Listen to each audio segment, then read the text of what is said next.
Ya vamos a terminar esta serie que estuvimos desarrollando, tal vez el próximo miércoles o el siguiente, pero ya casi acabamos esta serie y estuvimos a lo largo de ella hablando que el tema principal del apóstol Pablo aquí es la vida práctica. La carta a los Filipenses predominantemente toca temas de la vida cotidiana y en esta porción que vamos a leer hoy, que es ya en el capítulo final el capítulo 4 de la carta a los Filipenses, pues Pablo va a tocar rápidamente algunos puntos completamente prácticos en la vida de la iglesia de Filipo en ese entonces, pero vamos a encontrar también que en medio de estos puntos prácticos, de estos asuntos prácticos, Pablo va a tocar rápida y brevemente puntos de doctrina. Y esto nos vuelve a mostrar algo que hemos estado mencionando recurrentemente en esta carta, que es que la vida cristiana no es pura teoría y tampoco es pura práctica. Las dos se complementan, las dos deben de ir de la mano. Y algo especial en estos puntos que va a tratar Pablo es que varios de ellos van a ser reafirmaciones de mensajes o posturas ya señaladas por nuestro Señor Jesucristo, lo cual nos muestra que hay una armonía a lo largo de las Escrituras. Pablo no predicó algo distinto a lo que Jesús enseñó. Los apóstoles no predicaron algo distinto a lo que Jesús enseñó. Vamos entonces a Filipenses capítulo 4, versículo 1, por favor.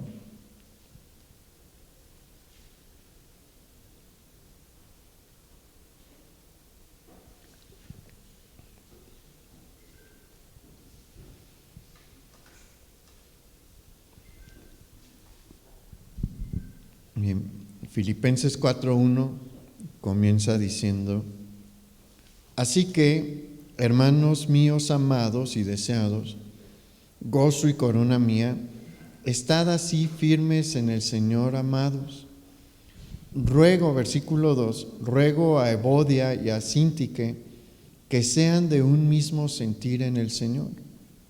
Asimismo, te ruego también a ti, compañero fiel, que ayudes a estas que combatieron juntamente conmigo en el Evangelio, con Clemente también, y los demás colaboradores míos, cuyos nombres están en el libro de la vida. Aquí Pablo va a tocar un problema local dentro de la iglesia de Filipo. No tenemos muchos detalles, es decir, no sabemos qué pasó, no sabemos en qué consistía el conflicto que se desató entre Evodia y Síntique. Ellas eran dos miembros de la iglesia de Filipo y las dos habían sido colaboradoras de Pablo. Y sí no se nos dan detalles de cuál fue la situación, en qué consistió la fricción, no, de eso no se nos habla, pero el que Pablo lo mencione en su carta nos dice mucho.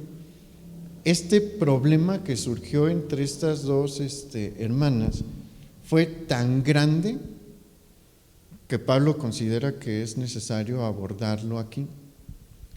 Y el objeto de mencionarlo en la carta es que el conflicto se exponga públicamente en la iglesia.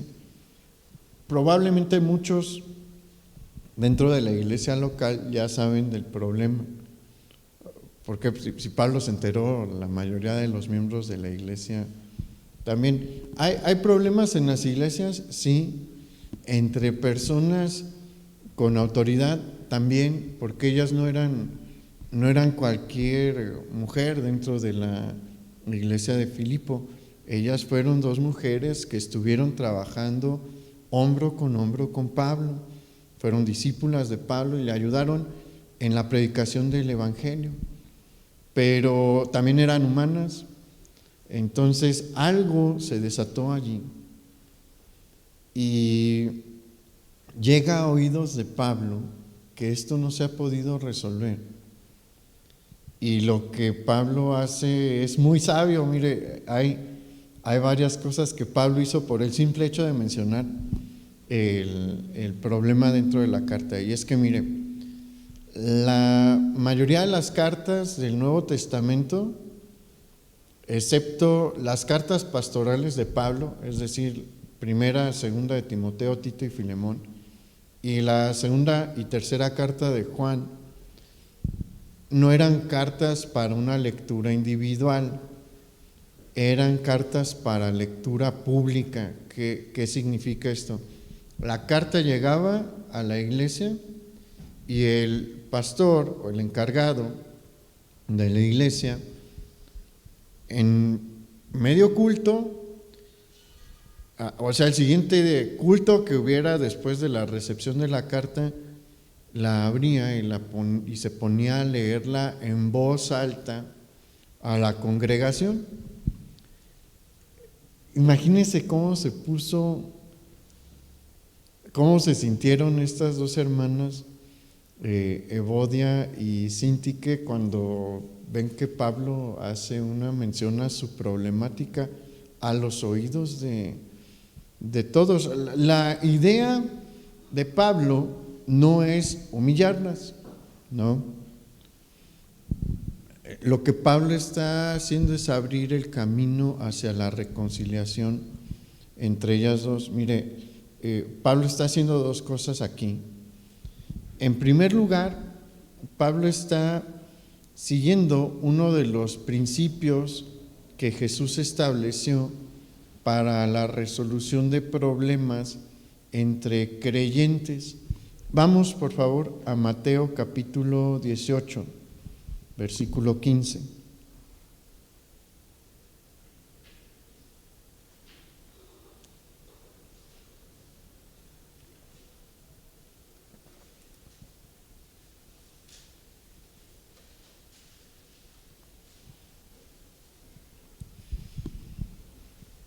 Mateo 18, 15 dice: por tanto, si tu hermano peca contra ti, ve y repréndele estando tú y él solos.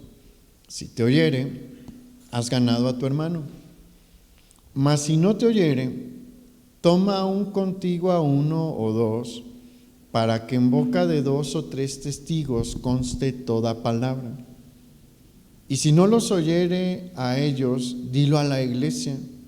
Y si no oyere a la iglesia, tenle por gentil y publicano. En primera instancia, ¿qué es lo que el Señor Jesús nos dice? Cuando tengan problemas entre ustedes, intenten arreglarse entre ustedes mismos. Es el mejor camino, la verdad, ese es el mejor camino, es el que menos tomamos a veces, porque nos gana el orgullo, porque somos muy tercos, por infinidad de razones, pero honestamente no es sensato. Arreglar las cosas directamente con quien se tiene el conflicto de cara y ponerse de acuerdo es lo mejor. ¿Por qué? Porque el problema no escala, se queda allí, las heridas se sanan, todo es mejor. Si tiene un problema con un hermano, acérquese a arreglarlo directamente. Haga el intento, porque hasta el mismo Señor Jesús dijo ahí: si te oyere, has ganado a tu hermano. Y eso significa un montón de cosas, porque te reconciliaste con tu hermano y se solucionó tu problema. Ya, se acabó, sigue adelante. Pero no siempre pasa así. ¿Y qué es lo que dice el Señor? Bueno, si no se pudieron arreglar, Y obviamente el Señor se está dirigiendo a la persona que tiene la razón, la persona que fue agredida. El Señor dice, bueno, llama a 2 o 3 hermanos de la congregación y enfrente de ellos trata de nuevo el asunto con tu agresor. Y también esa es una instancia mejor que la que sigue, porque se queda ahí entre 3, 4, 5 personas y se acaba el asunto. Dios puede utilizar a estos hermanos para que con sabiduría pues ayuden a arreglar el problema. Pero si eso falla, el Señor dio otra instrucción y es que se haga público delante de la iglesia. Si esta persona, tu agresor, está en completa rebeldía, no quiere escuchar, no quiere prestar atención a la razón y a la palabra de Dios, porque se presupone que pues lo que se utiliza como territorio común para resolver los conflictos en una iglesia y entre cristianos es la palabra de Dios. El Señor dice, si no está prestando atención ya a esto, pues haz público el asunto en la iglesia tiene que saber. Y la iglesia en general debería de actuar para ayudarle a esta persona que está obrando mal, para que reconsidere y recapacite. Y al final dice el Señor, si no le hace caso a la iglesia, tenle por gentil y publicano, es decir, esta es una señal clara de que no es un converso, entonces no es miembro de la iglesia y pues hay que continuar la vida pues sin él hasta que se arrepienta y se convierta verdaderamente. Y el caso de Evodia y Síntique llegó hasta la tercera etapa y ninguna de las dos se dio, no se pusieron de acuerdo entre ellas. Seguramente ya habían hablado con el pastor de la iglesia de Filipo y no se habían arreglado, entonces Pablo tiene que tomar cartas en el asunto y casi seguir lo que Jesús ya había establecido, que la iglesia sepa. Y esa es la primera cosa que hace el apóstol Pablo aquí. Pero en segundo lugar, encontramos a Pablo absteniéndose de tomar partido entre sus dos colaboradoras. No vemos a Pablo aquí diciendo Evodia tiene la razón, o déjame regreso al nombre porque está difícil. Síntique tiene la razón. No, él no dijo eso. ¿Por qué? Porque Pablo solamente había oído lo que probablemente Epafrodito le reportó. Tal vez tenía una noción del problema, pero no conocía el problema a profundidad, ni cómo se había desarrollado pues en este tiempo, desde que inicia hasta que él recibe la noticia y pues hasta que él contesta la carta, pero los líderes de la iglesia sí. Entonces lo que hace Pablo es decir, arréglense entre ustedes, y está llamando también, aquí lo vemos en el versículo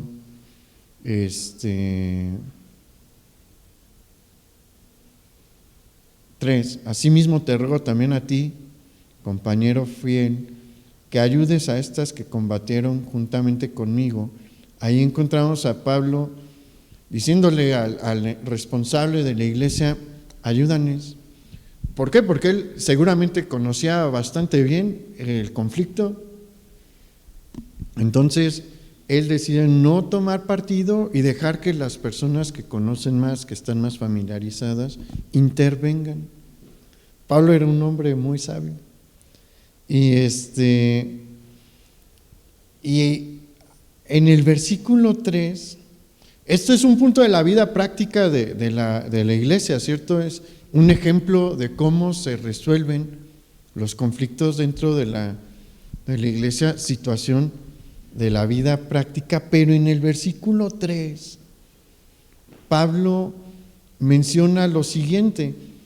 Dice: con Clemente también y los demás colaboradores míos, cuyos nombres están en el libro de la vida.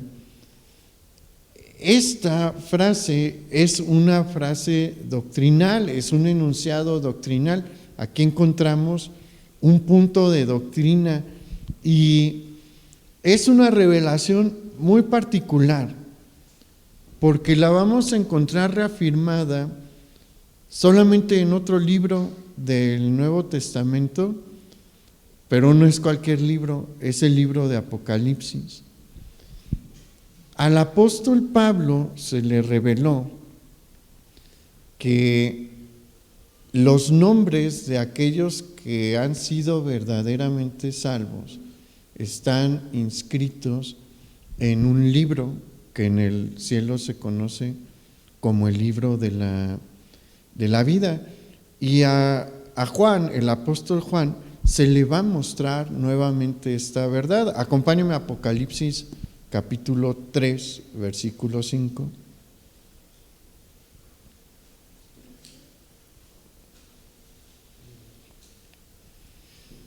Apocalipsis 3, 5 dice: el que venciere será vestido de vestiduras blancas, y no borraré su nombre del libro de la vida, y confesaré su nombre delante de mi Padre y delante de sus ángeles. Anote si quiere nada más la cita, Apocalipsis capítulo 20, versículo 15. Dice: y el que no se halló inscrito en el libro de la vida fue lanzado al lago de fuego. Por eso es importante leer las cartas a conciencia y con detenimiento, porque la mayor parte del capítulo 4, como el 80% del capítulo 4, es un capítulo de temas prácticos, pero hay una revelación importante allí. Es el primer texto del Nuevo Testamento donde encontramos esta verdad, la existencia del libro de la vida, y que ahí están inscritos los nombres de todos los que somos verdaderamente salvos. También hay algo importante aquí, es evidente, de acuerdo a lo que señaló, lo que encontramos en Apocalipsis, y recordemos que el autor de Apocalipsis no es Pablo, el autor de Apocalipsis es el apóstol Juan. A Juan se le reveló precisamente esto, que aquellos que no estén sus nombres inscritos ahí van a ser lanzados al lago de fuego, van a ir al castigo eterno. Y ahí debe de surgir la pregunta: ¿y cómo le hago para que se escriba mi nombre ahí? Mire, es un pasaje que puede luego utilizar para evangelizar, porque eso sí debe de despertar la curiosidad de las personas o la alarma de las personas, porque es una verdad bíblica confirmada en 3 pasajes distintos. Y cuando uno expone eso, pues sí deben de preguntar: ¿y yo cómo sé si mi nombre está allí? ¿Cómo sé si mi nombre está inscrito en este libro tan importante? Es probablemente de los libros más importantes para la humanidad. ¿Y uno qué debe de contestar? Bueno, ahí se escribe el nombre de todo aquel que ha reconocido a Jesús como su único Salvador, que se ha arrepentido de sus pecados y ha recibido el perdón que Jesús ofrece a través de su sacrificio en la cruz. Bien, vamos ahora al siguiente versículo ahí en Filipenses 4, que es el versículo 4, y seguramente se lo sabe de memoria, es de de los primeros versículos que yo me aprendí. De niño, como 3 veces me pasaron al frente en la iglesia a recitar este versículo, porque es muy sencillo y pues es real y es para recibir ánimos. Dice: regocijaos en el Señor siempre. Otra vez digo, regocijaos. Y es uno de los versículos más populares de la Escritura y su mensaje es claro desde la primera lectura. No se necesita demasiado estudio para entender a qué se está refiriendo el texto. Nos está llamando a regocijarnos en el Señor en todo momento. Pero hay un detalle, y el detalle importante aquí le va a dar una profundidad mayor al pasaje. El detalle es la palabra siempre.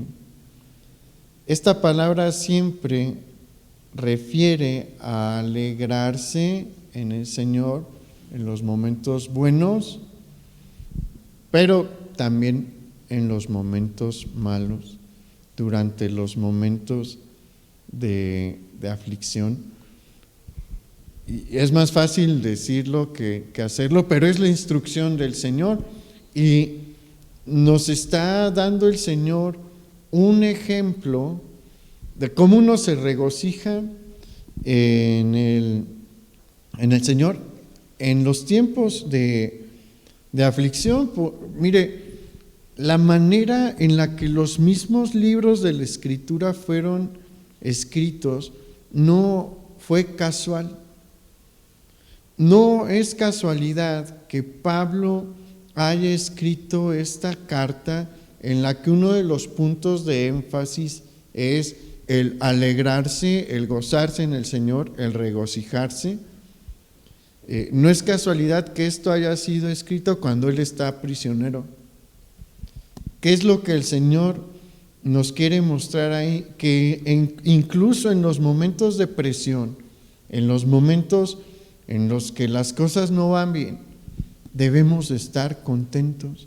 Mire, si uno lee la carta sin tener un previo conocimiento de lo que está pasando Pablo, pues uno diría, se le está pasando muy bien, ha de estar de vacaciones o en un tiempo de abundancia. ¿Por qué? Porque el mensaje es un mensaje de alegría, es un mensaje de ánimo y generalmente una persona contenta es una persona que transmite alegría, es una persona que transmite ánimo y con de los últimos lugares con los que asociamos la alegría y la felicidad es la prisión.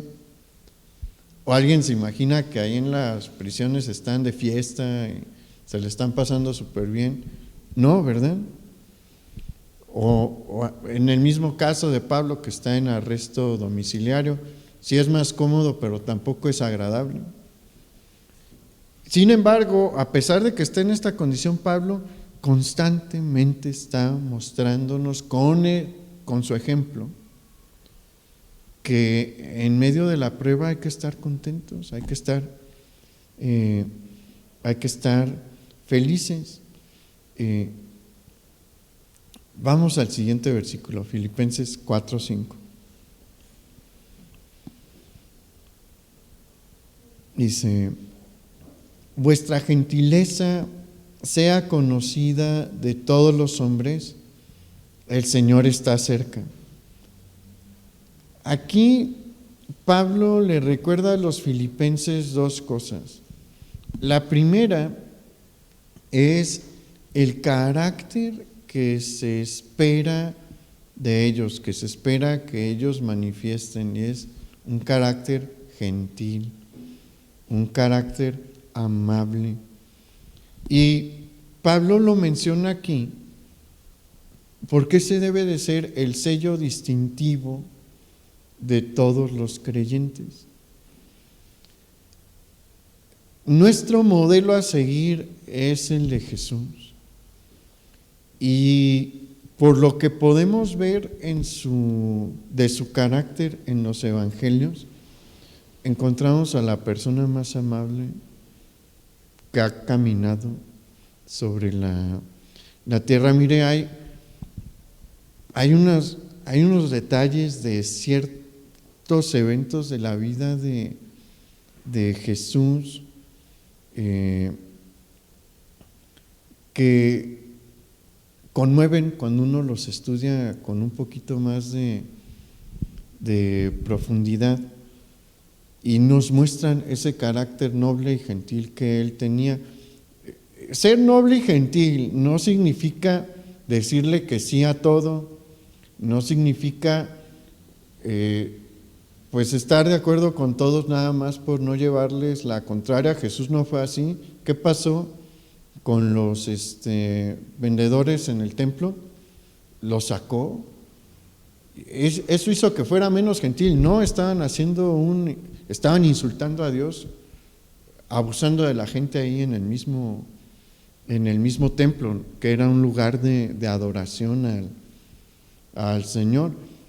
Le dijo hipócritas abiertamente a los fariseos, porque verdaderamente lo eran. Se refirió de una manera fuerte a Herodes, porque Herodes era una persona terrible. El ser gentil no significa que vamos a apapachar el pecado por no llevarle la contraria a los demás, no. El ser gentil es ser como Jesús fue con los niños. Allí, ese es uno de los pasajes donde vemos ese carácter precioso que Jesús tenía, porque, mire, la condición de los niños mejoró muchísimo después de Jesús. Antes de Jesús y antes de que el cristianismo se expandiese por el territorio romano, a los niños les iba muy mal. En Israel también ya les iba mal, porque durante los 400 años de silencio adoptaron muchas cosas de la cultura griega, y la cultura griega era horrible. Sí, hay quienes dicen que esta idea del renacimiento debería de continuar y que deberíamos y es algo que están implementando, el seguir retomando aspectos de la vida clásica. Los griegos vivían de una manera horripilante, trataban horrible a los niños, trataban horrible a las mujeres, pero no nada más ellos, el mundo en general. De los niños se podía disponer fácilmente, me refiero a su vida. En Roma, si un padre de familia no quería a su hijo recién nacido, lo llevaba al bosque y lo dejaba ahí. No era un crimen. Y no lo mataba directamente porque decía que lo hagan las bestias del bosque o que se lo lleven los ladrones.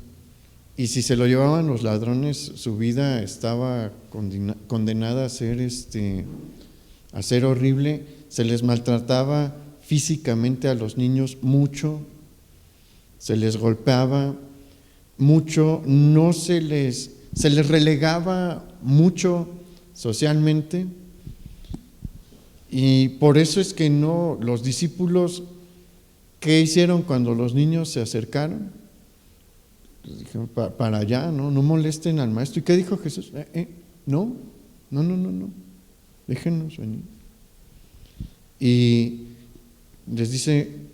les dio varias enseñanzas a los discípulos a través de los niños, que nos dijo que si no somos como niños no podemos entrar al reino de los cielos, que de los niños es el reino de los cielos. Ahí les dice: dejad a los niños, venid a mí, no se lo impidáis, porque de los tales es el reino de los cielos. Y cuando le preguntan que quién es el más grande entre ellos, ¿qué hizo? Llamó a un niño y lo puso, probablemente lo sentó en sus piernas como él. Ellos son los más grandes en el reino de los cielos. Ese era el carácter de Jesús. ¿Qué pasó también con el leproso que se acerca con el Señor y le dice: si quieres, ¿puedes sanarme? ¿Qué hizo Jesús? Jesús le tocó. ¿Sabe que probablemente él llevaba años sin tener contacto humano? ¿Por qué? Porque el leproso era un apestado, perdónenme la expresión, de la sociedad. Era alguien a quien nadie se le acercaba por miedo a ser contagiado. Entonces, a ellos les asignaban ciertos lugares para que se congregaran, vivieran ahí, ciertos pozos para que ellos tomaran agua ahí. Si se acercaban a la población, los hombres salían con palos y los empezaban a golpear por haberse atrevido a acercarse a la ciudad o al pueblo.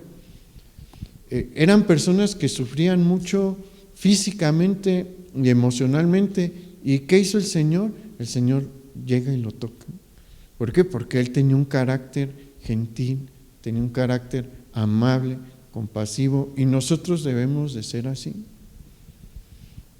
No debemos de ser como los hombres que salían con palos, aunque a veces nos parecemos más a ellos, y a quien se nos acerca, pues si no nos la debe, pues nos la va a pagar.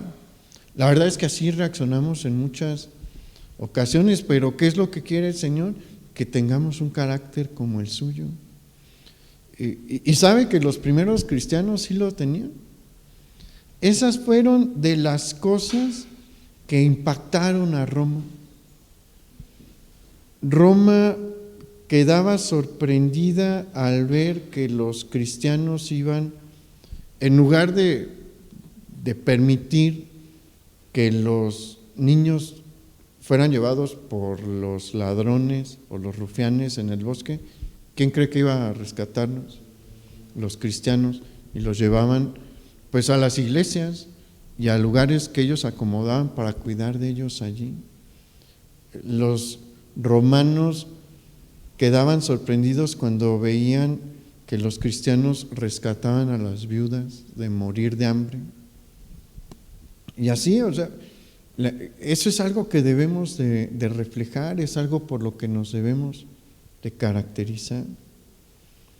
Esa es la primera cosa que Pablo menciona aquí, que le recuerda a los creyentes que tienen que manifestar un carácter amable, un carácter gentil. Y la segunda es que el regreso del Señor está cerca.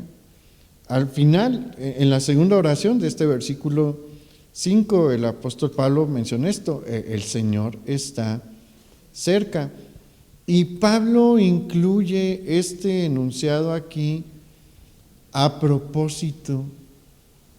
No lo hace de manera casual, no es un enunciado de relleno, no, sino que es un recordatorio. Primero les recuerda algo de su carácter, algo que deben de tener presente en su carácter. Deben de tener y debemos de tener presente todos los creyentes que nuestro carácter debe de ser como el Señor.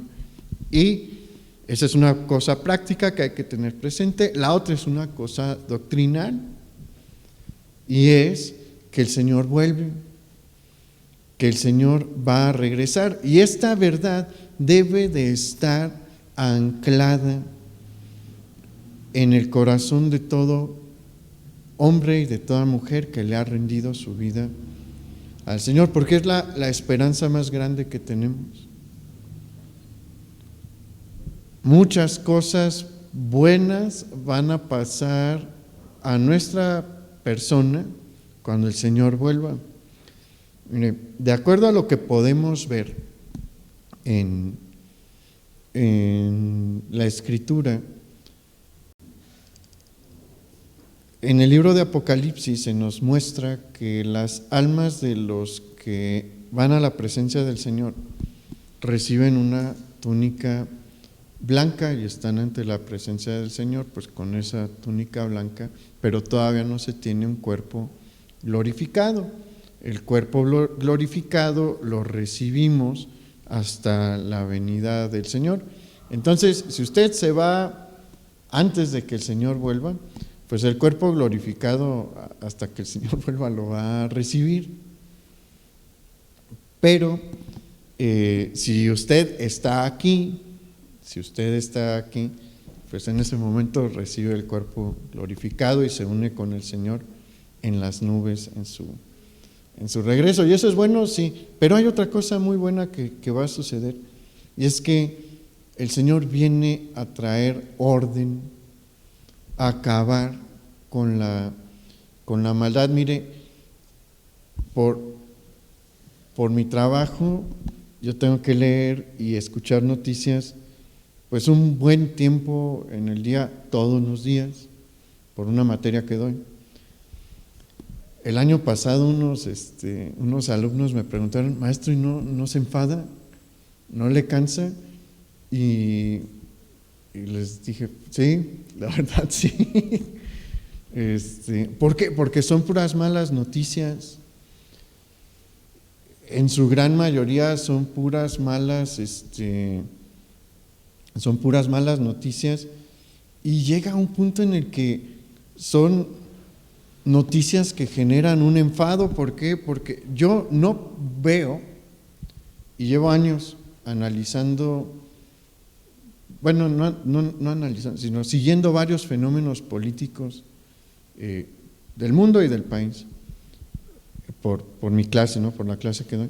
Yo no veo una mejoría real, y no veo a un mundo dirigiéndose a una mejora, ¿no?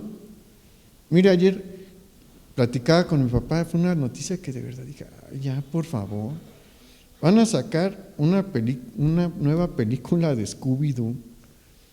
Yo vi Scooby-Doo en varias versiones a lo largo de mi infancia. Vilma va a ser lesbiana. Ahora, ya por favor, ya.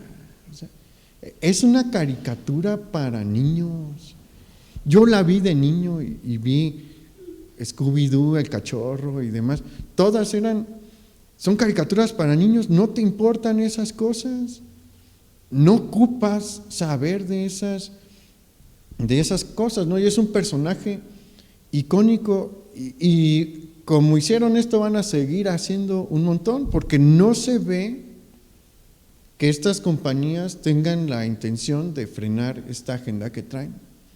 La están empujando con todo lo que puede, pero sabe que cuando el Señor regrese, todo esto se va a acabar.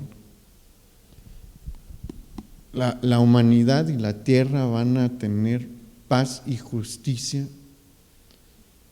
Esto es algo trivial, ¿no? Y personal, pero vio las declaraciones de Vladimir Putin, si quiere irse a temas serios. Anexó ya, o está en el proceso de anexión, falta ahí su firma, 4 provincias de Ucrania, ¿no? Aunque siguen peleando los ucranianos y le van ganando territorio en algunas de estas provincias. Y como sabe que está pasando esto, dijo: pues no voy a titubear en usar armas nucleares. Y él ya perdió el suelo desde hace rato. No es tan probable que se anime, pero la posibilidad está ahí. Es el segundo país con más armamento nuclear del mundo, Rusia. No veo y no se ve por dónde vaya a mejorar la situación en general del mundo, más que con el regreso del Señor. Ahí, mire, el Señor va a venir. Si usted lee cómo es su regreso, Él viene verdaderamente con espada, y viene como un guerrero, y viene a acabar con todos sus enemigos. ¿Sabe por qué viene de esa manera tan fuerte? Porque de otra manera no entiende la humanidad. La humanidad no entiende de otra manera. ¿Y qué dice el Señor? Que va a establecer su reino y que va a gobernar con justicia. Y es algo que yo sí quiero ver, porque en nuestro país no hay muchísima justicia, y en el mundo en general tampoco hay tanta justicia, pero cuando Él venga vamos a experimentar lo que es un reino justo. No lo quiere ver. Yo sí, y aparte no nada más lo vamos a ver, vamos a participar. O sea, los creyentes, el Señor nos va a tener en acción, y eso va a ser también bien bien interesante, ¿no? Su regreso es la mayor esperanza que tenemos. Por eso el apóstol Pablo lo pone aquí, no se le olviden. Mire, cuando ve una injusticia, sí se puede molestar, es válido, y decir esto está mal, es válido, que no le quite la paz y no se vuelva una persona iracunda, pero sí puede decir esto está mal, es totalmente válido. Pero recuerde, el Señor viene y cuando Él venga, esto ya no va a pasar. Cuando vea las noticias, recuerde, el Señor viene y cuando Él venga, esto no va a pasar y su vida va a cambiar. ¿Por qué otra cosa el apóstol Pablo habla aquí sobre la segunda venida? ¿Por qué es tan importante que la recordemos? Porque nuestra conducta se modifica sustancialmente cuando tenemos presente que el Señor vuelve. ¿Por qué? Porque acompáñenme a Lucas capítulo 12, versículo 35. El Señor dio una promesa a todo aquel que se mantenga fiel y sea hallado en condición de fidelidad cuando el Señor regrese.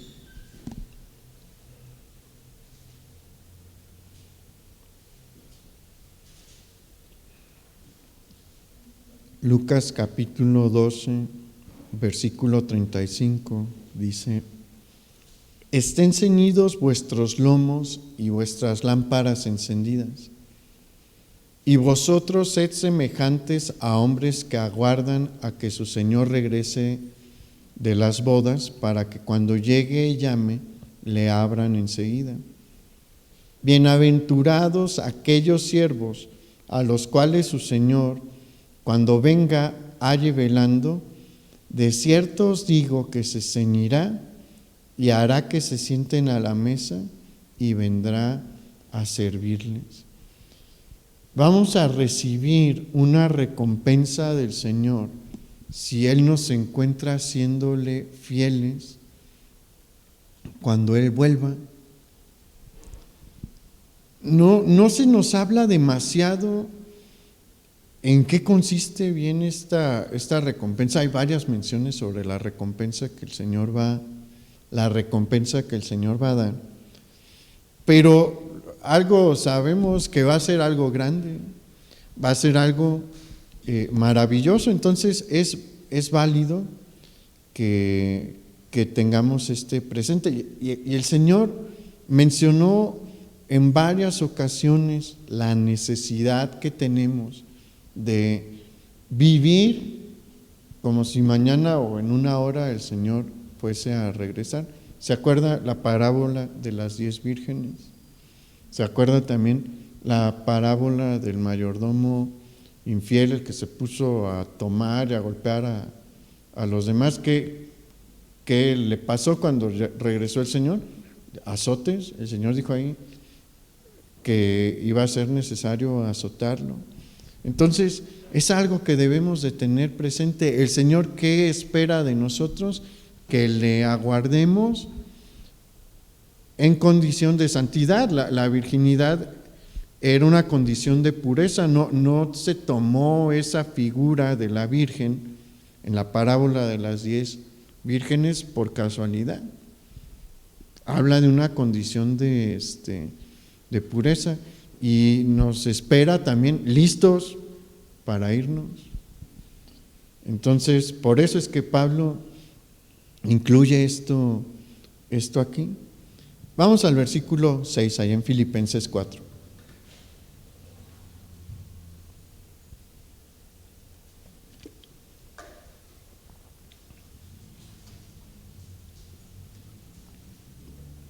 Filipenses 4, 6 dice: por nada estéis afanosos, sino sean conocidas vuestras peticiones delante de Dios en toda oración y ruego, con acción de gracias. Y la paz de Dios, que sobrepasa todo entendimiento, guardará vuestros corazones y vuestros pensamientos en Cristo Jesús. Aquí Pablo toca uno de los temas que más aqueja a la humanidad incluyendo al pueblo de Dios. ¿Cuál es este problema? El afán ante las dificultades. Mira, a lo largo de nuestras vidas, en múltiples ocasiones van a venir situaciones que tienen como objetivo quitarnos la paz. No va a ser una, no van a ser dos, no las va a poder contar al final de su vida. Y no le va a pasar nada más a usted, le va a pasar al vecino que no cree. Vivimos en un mundo caído y eso significa que el mal, hasta que el Señor vuelva, sigue teniendo rienda suelta. La Escritura también señala que la creación misma clama al Señor por la maldad que está operando. Y bueno, gracias a la caída también y al mundo post-diluviano, es decir, después del diluvio en el que vivimos, hay huracanes y un montón de inclemencias naturales. Mientras más se acerque la venida del Señor, más terremotos va a haber. Entonces, pues estas cosas nos van a pasar. ¿Y qué debemos de hacer? ¿Qué es lo que el Señor espera de nosotros? Que no perdamos la paz. Como le menciono a usted y a mí y a pues todas las personas que vivimos aquí cerca de la falla de San Andrés, pues estos temblores nos agarran parejo. Hay quienes no los... Uno en la noche, ese sí yo no lo sentí porque yo tengo el sueño muy pesado, pero el de la mañana sí, bueno, ahí al mediodía, y estaba dando clase, mis alumnos también, y yo siempre he sabido que si de verdad nos agarra uno fuerte ahí donde trabajo, ahí quedamos, porque las instalaciones no están en la mejor condición para evacuar rápido. Y pues uno decía, porque sí se sentía el movimiento, pues Señor, tú sabes. No era tan fuerte como para creer que ahí iba a quedar uno, ¿no? Pero puede pasar. Pregúntele a mis papás en su luna de miel los agarró el del 85 y por la misericordia de Dios no murieron, estaban en el centro de la Ciudad de México. No eran creyentes en ese momento. A todos nos agarra, pero nosotros tenemos una ventaja sobre el no creyente, y es que podemos acudir al Dios Todopoderoso, que puede resolver las situaciones en un instante. Él puede cambiar la vida en un momento. Y eso nos debe de traer paz, pero también nos debe de traer paz el saber que si no quita la aflicción, porque a veces no lo hace, si no nos contesta favorablemente, porque a veces no lo hace. Mire, hay una canción, he mencionado esta canción en otras ocasiones, está en inglés, y en el coro dice, no te equivoques, todas las oraciones que uno le eleva a Dios reciben una respuesta, pero a veces la respuesta es no. En muchas ocasiones la respuesta es no, pero si Dios dice que no, es porque tiene un propósito. No, Dios no hace nada al azar, no hace nada de una manera casual, nada más porque sí, todo tiene un propósito. Y Él prometió que si nos iba a permitir pasar por aflicciones, nos iba a dar la fuerza para aguantar también. Entonces, Eso es lo que hace que venga esta paz de la que habla el apóstol Pablo, que sobrepasa todo entendimiento. Y cuando tenemos esa paz, el afán se va. Y mire, esta enseñanza de Pablo es simplemente una reafirmación, un eco de algo que el Señor Jesús dijo claramente. Acompáñenme a Mateo 6, versículo 25.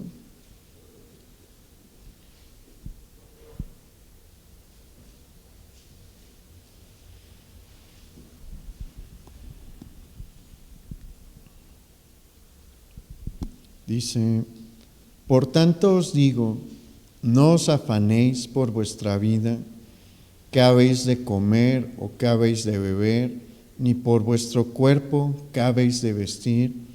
¿No es la vida más que el alimento y el cuerpo más que el vestido?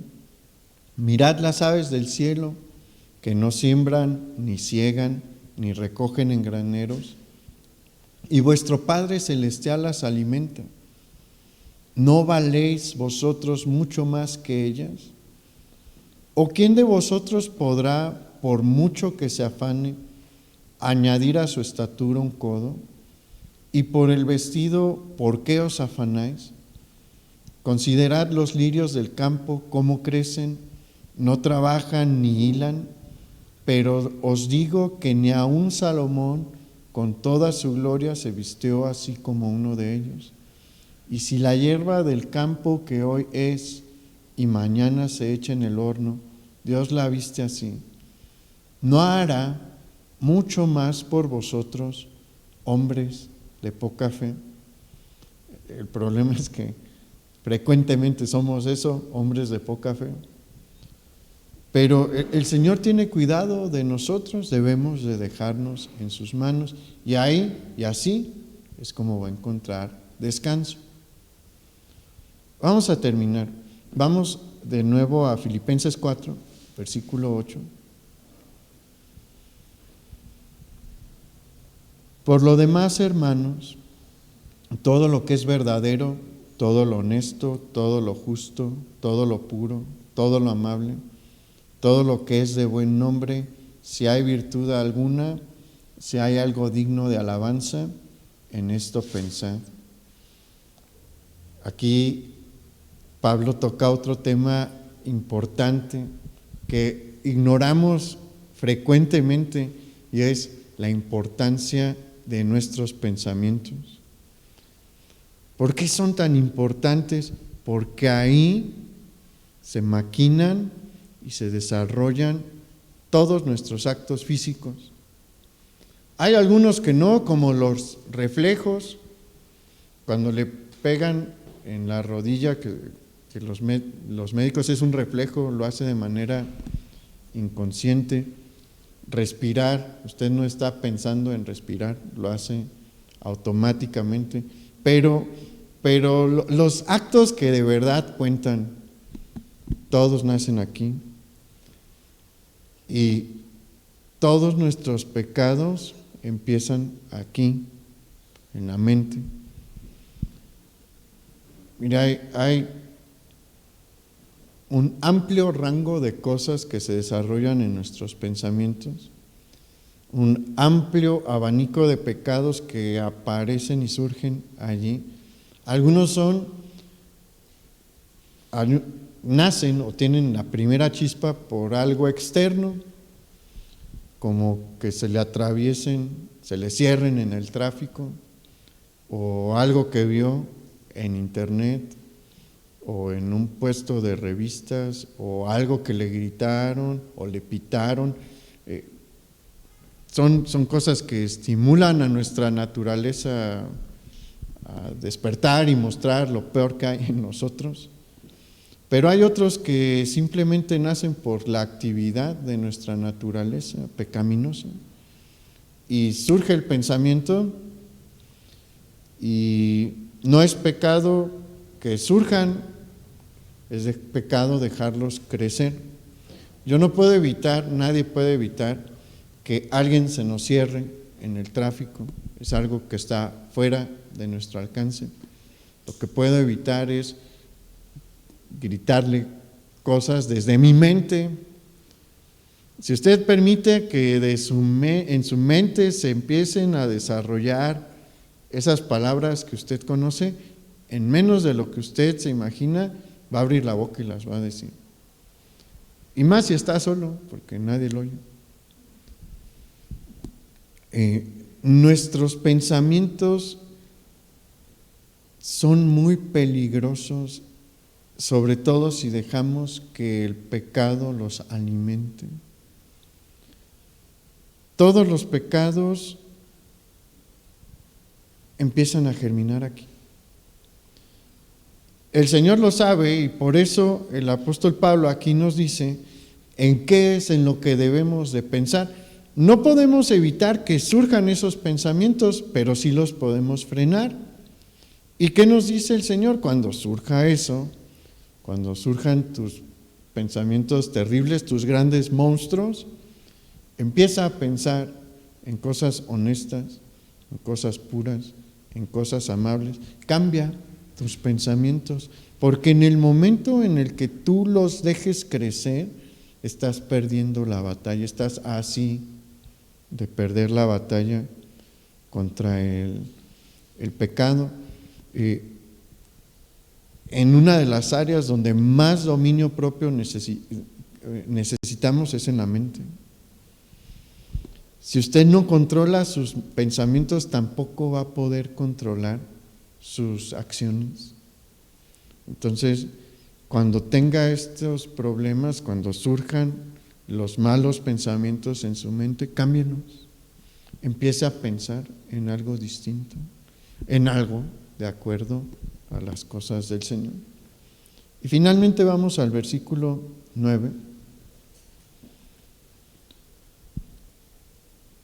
Lo que aprendisteis y recibisteis y oísteis y visteis de mí, esto haced, y el Dios de paz estará con vosotros.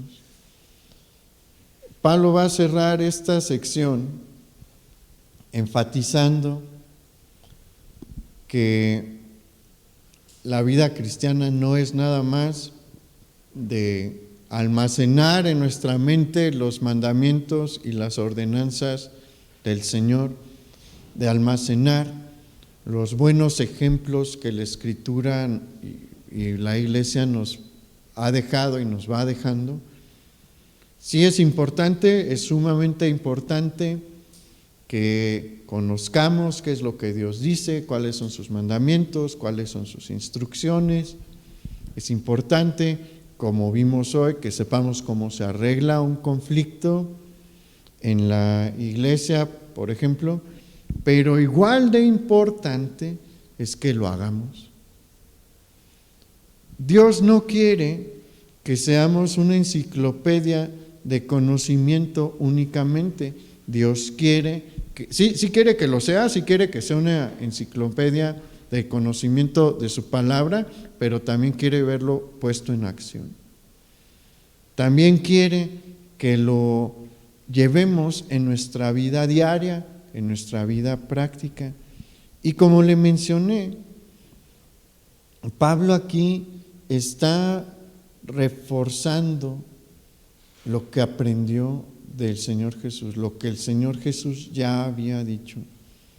Aquí nos está llamando a llevar las cosas a la práctica, lo que vimos, lo que escuchamos, lo que oímos. El Señor lo había dicho antes. Vamos a Mateo 7, versículo 24. Este es el final del Sermón del Monte. Uno de los sermones, o probablemente el sermón más conocido del Señor. Mateo 7, 24. Cualquiera pues que me oye estas palabras y las hace, le compararé a un hombre prudente que edificó su casa sobre la roca. Descendió lluvia y vinieron ríos y soplaron vientos y golpearon contra aquella casa y no cayó porque estaba fundada sobre la roca. Pero cualquiera que me oye estas palabras y no las hace, le compararé a un hombre insensato que edificó su casa sobre la arena. Y descendió la lluvia, y vinieron ríos, y soplaron vientos, y dieron con ímpetu contra aquella casa, y cayó. Y fue grande su ruina. Entonces, el Señor hoy nos ha mostrado varias cosas que debemos de hacer, que Él espera de nosotros. Entonces, salga de aquí y empiécenlas a aplicar. Vamos ahora. Señor, te damos gracias por tu palabra. Te damos gracias porque tú nos estás enseñando el estilo de vida que quieres de nosotros. Y nos has hablado hoy principios de aplicación práctica inmediata. ¿Quieres que lo hagamos ya? Que mostremos un carácter gentil, que dejemos nuestro afán y pongamos todo en tus manos, que tengamos presente tu venida. Señor, ayúdanos a ser hombres prudentes, que ponen en práctica lo que nos enseñas, que no dejan ahí en el baúl de la memoria el conocimiento, sino que lo ponen en acción, que se ponen a trabajar, que se esfuerzan por reflejar aquello que tú quieres de nosotros. Te pedimos esto, Padre, en el nombre de tu Hijo Jesucristo. Amén.